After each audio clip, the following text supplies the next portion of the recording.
Is that amazing? That was made by our own team here at Cornerstone. Like, that's legit. It's so cool. My name's Tommy. If we haven't met, I'm part of the teaching team here at Cornerstone, and I'm glad to be with you today and grateful that we have our kids in our service today. It's July, so it's Family Month, which means our kids are a part of this. And we got some cool things planned to help tell a story of somebody that maybe you've heard of, maybe you're familiar with the story, or maybe you're not familiar, and that's totally fine. You're going to be introduced to her and her small but mighty act, because that's our series, Small and Mighty. We're also going to be celebrating communion at the end of the service, so thank you for watching online, and make sure you grab some elements. If you're at home, we'll have some together. We know there's people still camping and enjoying by a campfire, so enjoy that bacon. I wish I could have some. But you can join us at the end of the service. Last week, we talked about that incredible story. It's one of the best miracles, if you want to say, in the Bible. It's the feeding of the 5,000. 2 loaves of bread, or make that 5 loaves of bread, 2 fish, and how that just absolutely changed so many things. A small move, but it was pretty mighty. A small way to show. I mean, it fed over 5,000 people. That's like more than an old country buffet, which is a pretty big deal to feed that many people. But that was a one small step with a mighty move that was attached to us. And I think as adults, over time, we have a tendency to just think, I don't really think that could happen. And as a kid, you just have a way of believing something can happen. You believe in it, which is why Jesus said it's childlike faith, not childish faith, but childlike faith. So today we're going to see a story and learn a little bit about what God has to show with us, and believing in God without seeing him. That is really what faith is all about. Faith like a child, to believe in God when we can't see what's around us, rooted in trust. So I'd like to invite the kids to come forward. I will need some volunteers on stage. We're going to learn a story this morning, and we have some volunteers that are going to help tell this story too. But kids, I'd love to invite you to come forward, where we'll have treats afterwards, just for the kids, so they have treats. And our incredible team of worship leaders are going to help me tell this story. So here we go. Come on up. Yeah, we're glad to have you here in our service, kids. So this might be a story that you've heard of, but we're going to put a focus on one of the characters that maybe you don't know much about. So I need some volunteers. I need somebody who's always dreamt of being a princess. Oh, okay. You can be the princess. Although you have kind of a princess costume on, I think you should be in the play too. Are you good with that? Okay. So I need you to be the part of Miriam. You can come right over. You already have a beautiful dress. Rachel's going to help you with that. Okay, guys, I want you to play the part of water. That's a solid part. Actually, it's not solid. That'd be ice. Let me clarify. Water guys, you can come over. Sorry about the joke. You guys are going to play the part of water. Okay. And Betsy and Ashley will show you how to do that. You're going to be playing the River Nile. You're going to be the back. And they need somebody that's willing to carry a basket with a baby in it. Okay, the baby's just a doll, so don't worry about anything. We're all good. So Rachel has the basket for you. The guys will be playing the part of the water. And we're going to introduce the story of Moses and a little girl that is the feature of our small but mighty act today. So if you are not in the play, you feel free to sit down here. I feel bad. We can come hold water. But yeah, everybody can come. Just come hold water. Yeah, come on. Yeah, we'll hold water. There's room. Okay, so we have our Moses' mom. This is the mom. This is our princess. And this is Miriam. I want you three to come over by me, and then our basket holder. You can come by me. And they are representing the water, the River Nile. So this is part of the story. We think we have our team set? Okay. So this is the story of Moses and Miriam and a princess. So there's a woman, you're the woman, from the Levi tribe, give birth to a son. Hey, congratulations, you're a mom, you have a little baby boy. Well, at that news, sad news, there's a guy named Pharaoh that said that all baby boys need to be put to death. Really dark, I know. He just said, what? It's true. So to save him, you decided to hide him for 3 months. I would do the same thing.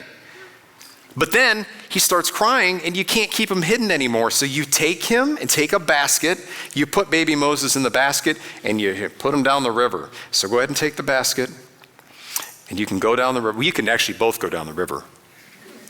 Any parent has probably said that to their kids at some point. Okay, so Moses is going down the river because that's the only way. Oh, good wave motion. Very solid, very solid. Going down the river, making sure that the baby's safe, going all the way around because the river just never stops going. Yeah, getting very seasick. But here comes Pharaoh's daughter, who happens to be a princess. The princess sees the baby and says, oh no, I can't let that happen. You can say that right now.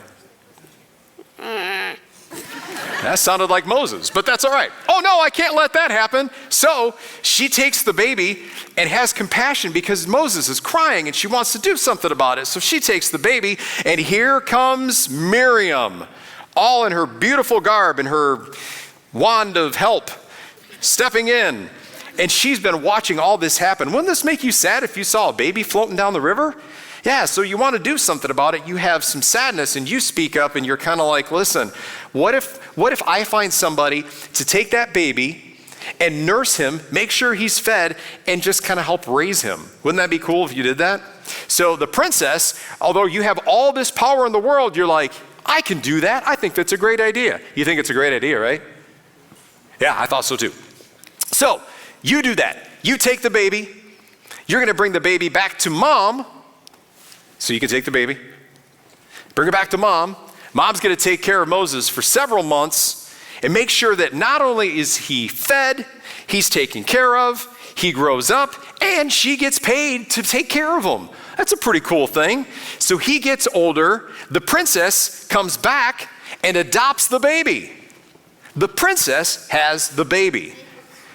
And you named him Moses, which means drawing him out of the water. Because that's a lot of water that's moving pretty fast. And that is the story of Miriam and her bold step of courage to say, hey, I'm not going to let that happen. Way to go, Miriam. And that's our story. Great job, everyone. Thank you.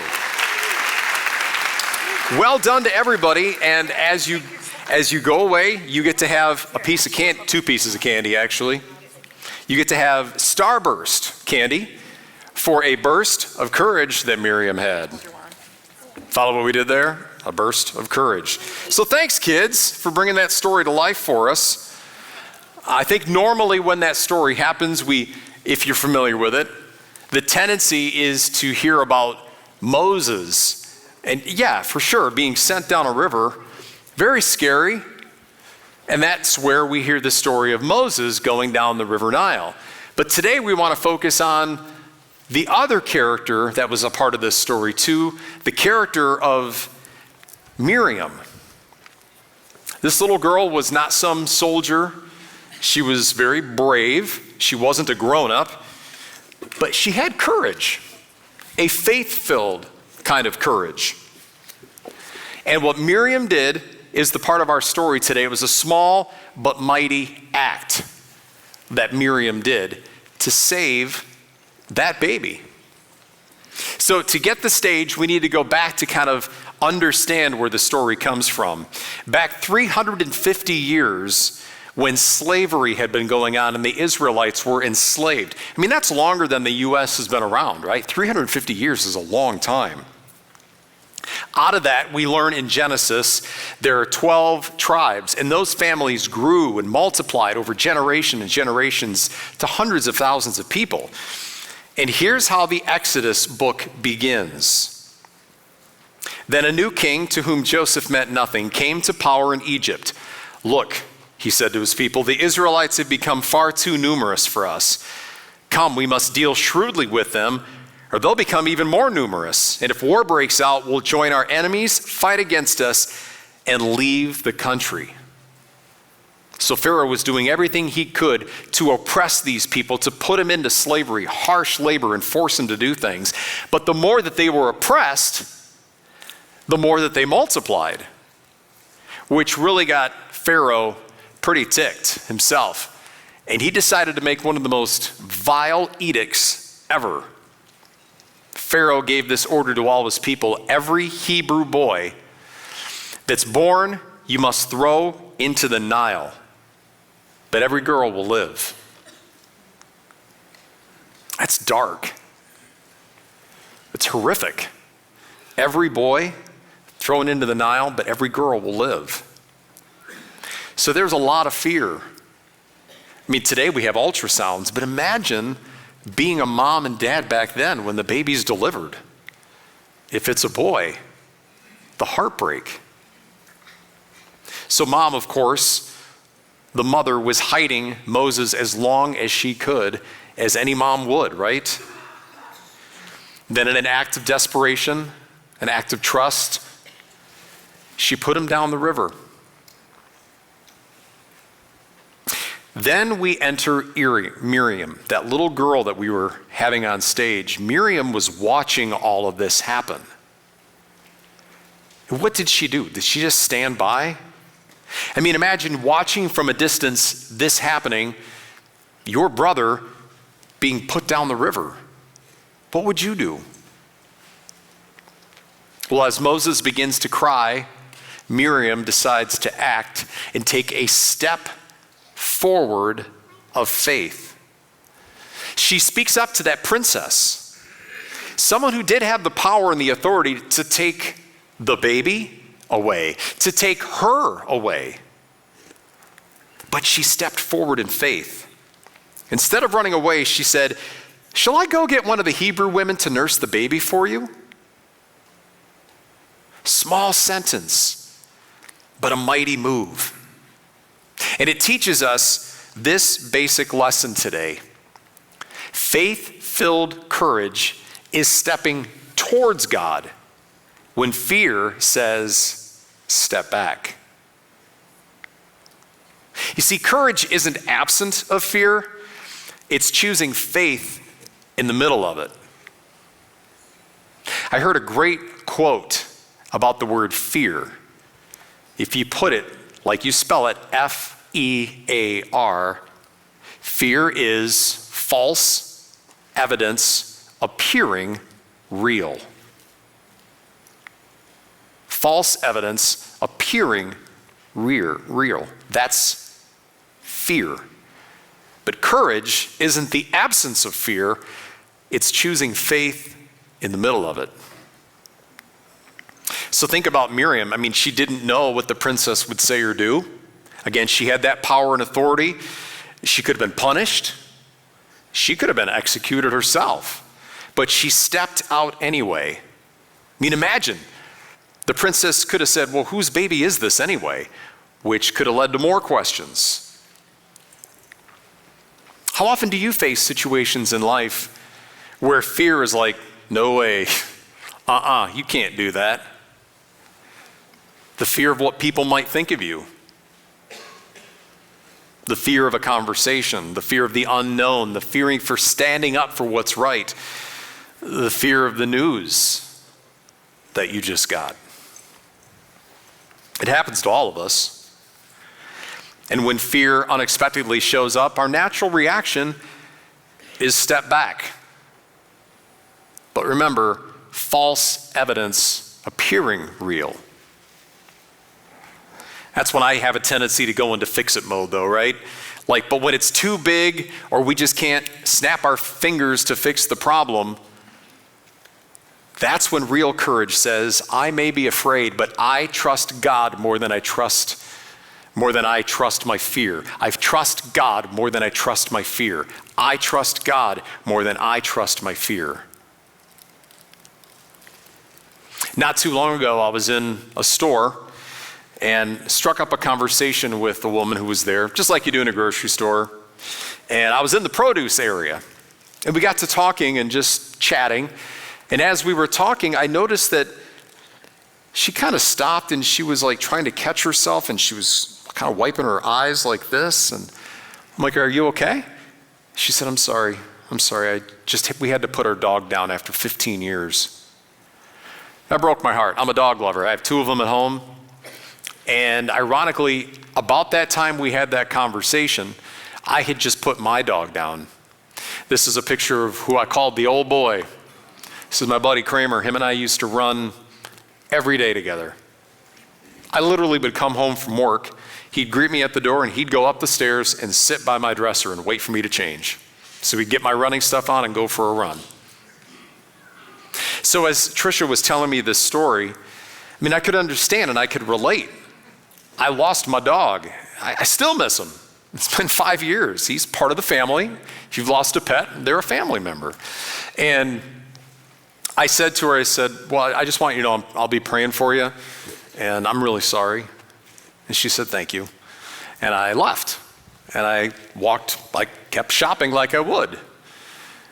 And in the midst of the squeaky grocery carts and the bad overhead music, I heard that still small voice that said, you should go pray with her now. And I'm like, now? I'm in the store. There's people. Now?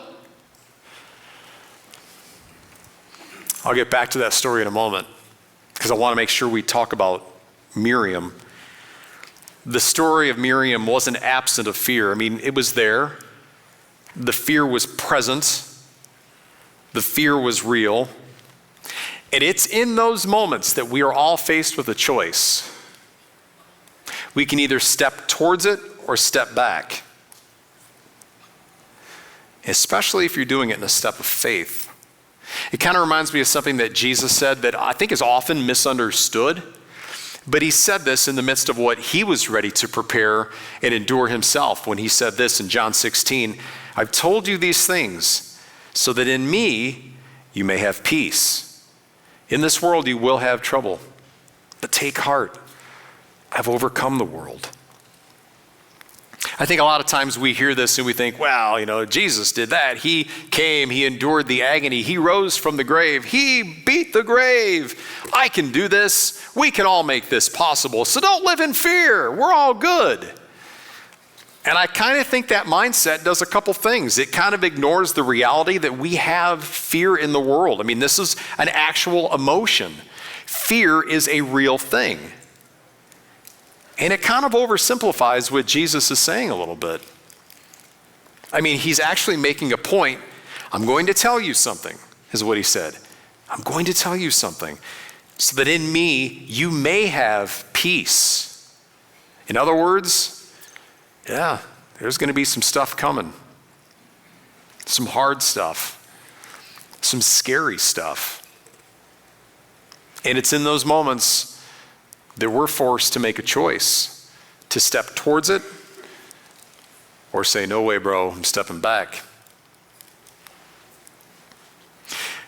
I think a lot of times we think courage is about action, right? Jumping in, saving from a burning fire, or some of the videos you saw from the flooding that happened in Texas.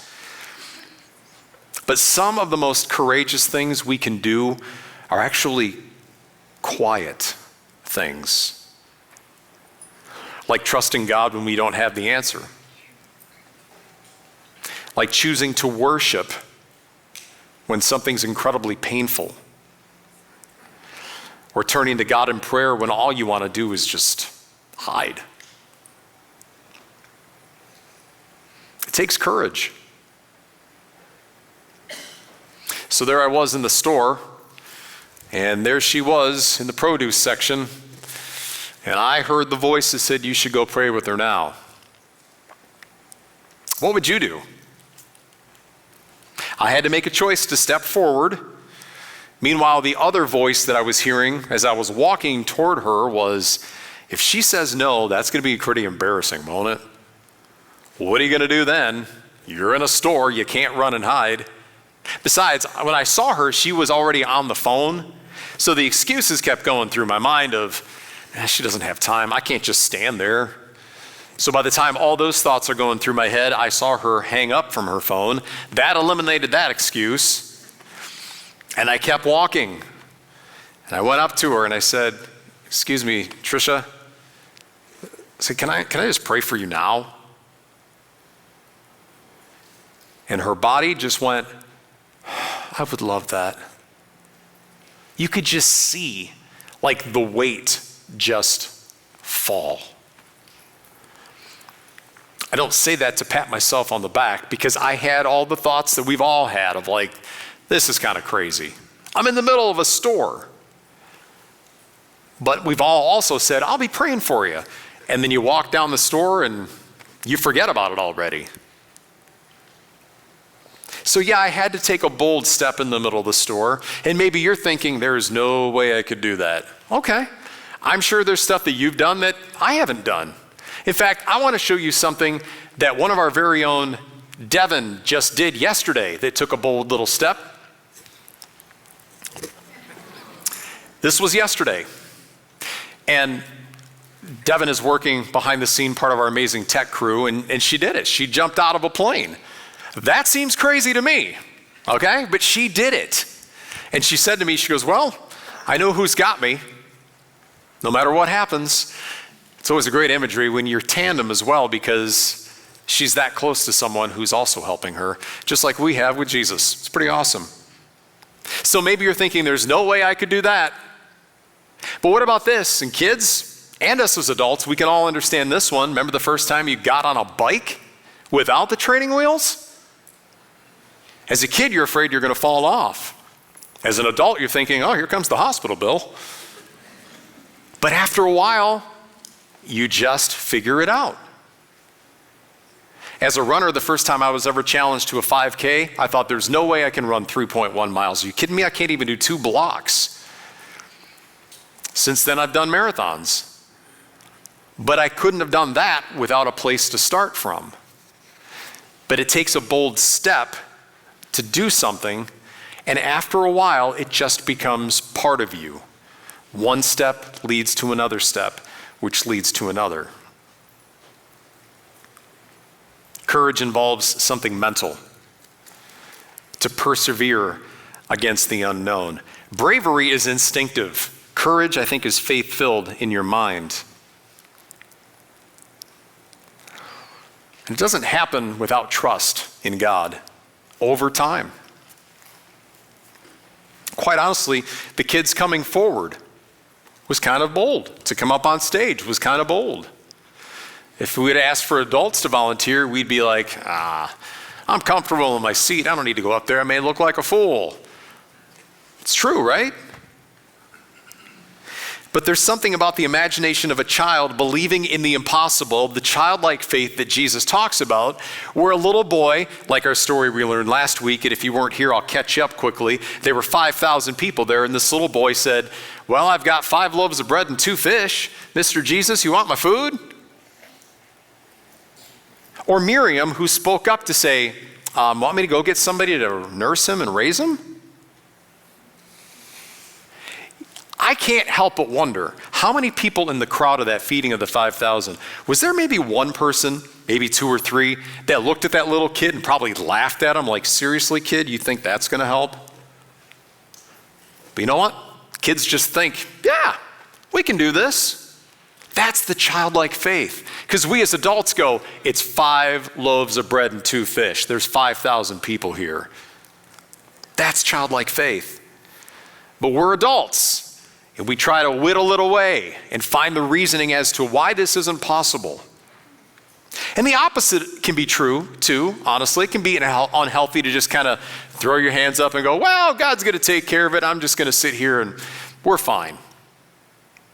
The reason I say that is because if we've learned anything between last week and this week, those things didn't happen until somebody gave something up and they released it. The bread and the fish didn't multiply until they were released to Jesus. Until Miriam spoke up and released the situation, then the events took place with Moses and the princess and the mom. Faith-filled steps. And it kind of appears like this story of Miriam is not a miracle, but you have to put yourself in the situation of what happened. Remember the edict that was given of every Hebrew boy would be put to death.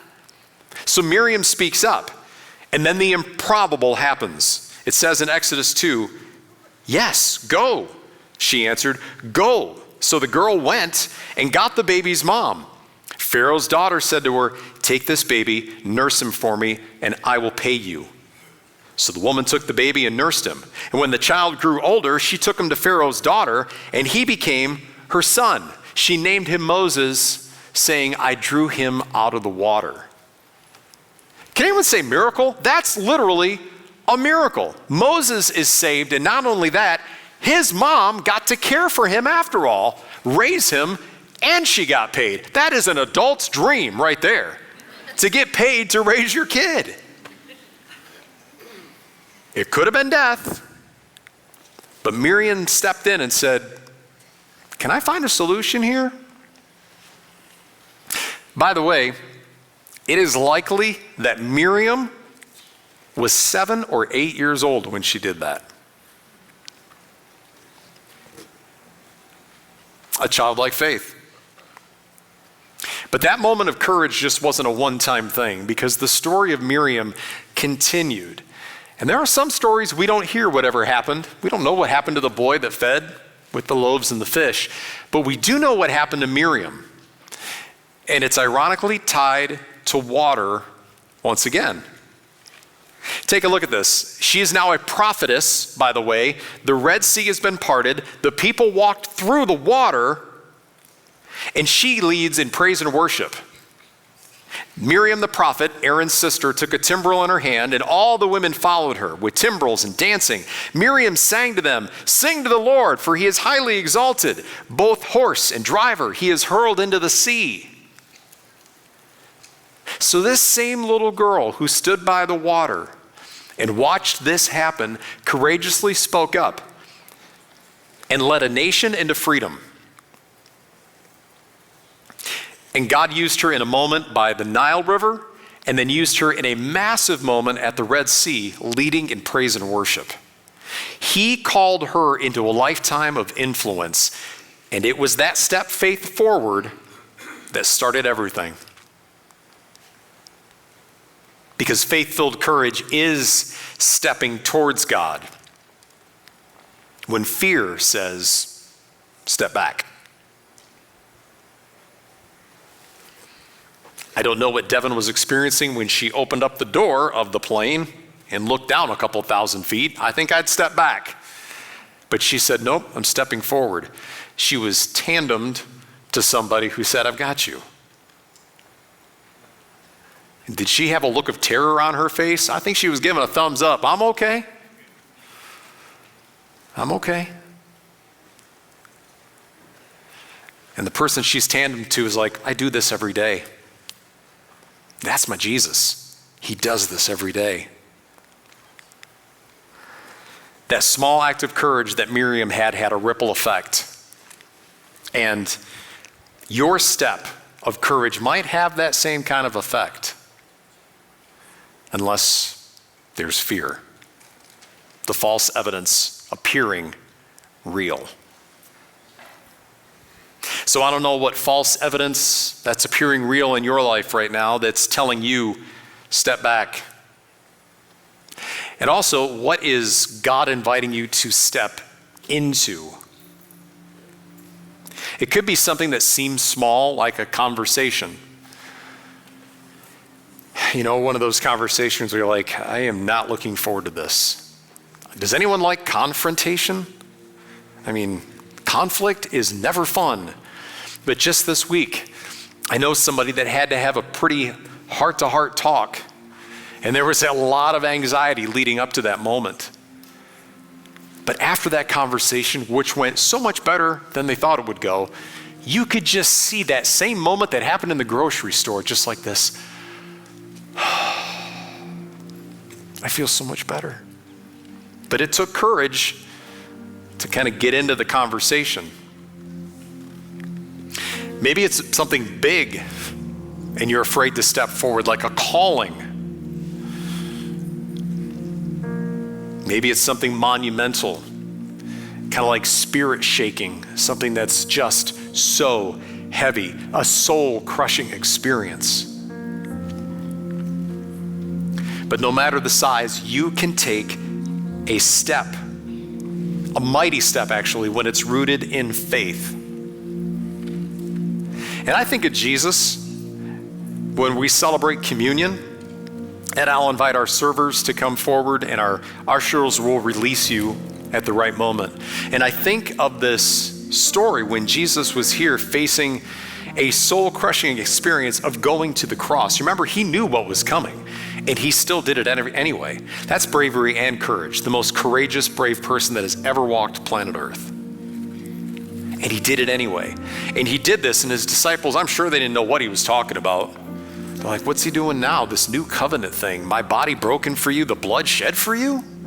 What? And Jesus did it knowing the pain that was coming. But he said, I'm doing it for you.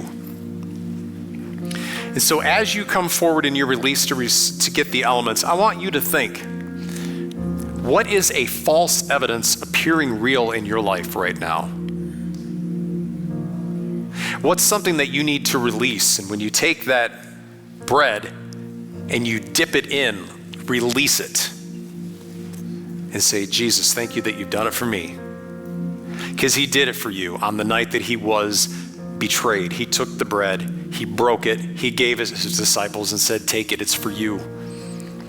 And do it in remembrance of me. And this cup that you're about to drink is a cup of the new covenant. It's the game changer.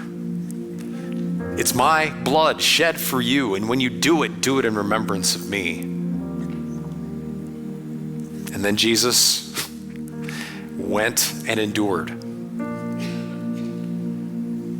I'd like to pray over our elements. And again, false evidence appearing real.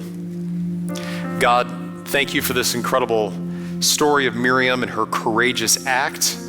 This little girl has taught us a lot about faith today. And I am asking specifically for our friends online and our friends in here, if there's a bold step we need to take in whatever it is, and by the power of the Holy Spirit, you are stirring inside of us and telling us what that step is. Give us courage. A small step, a bold step, a mighty step. And we're going to trust you. In Jesus' name, amen.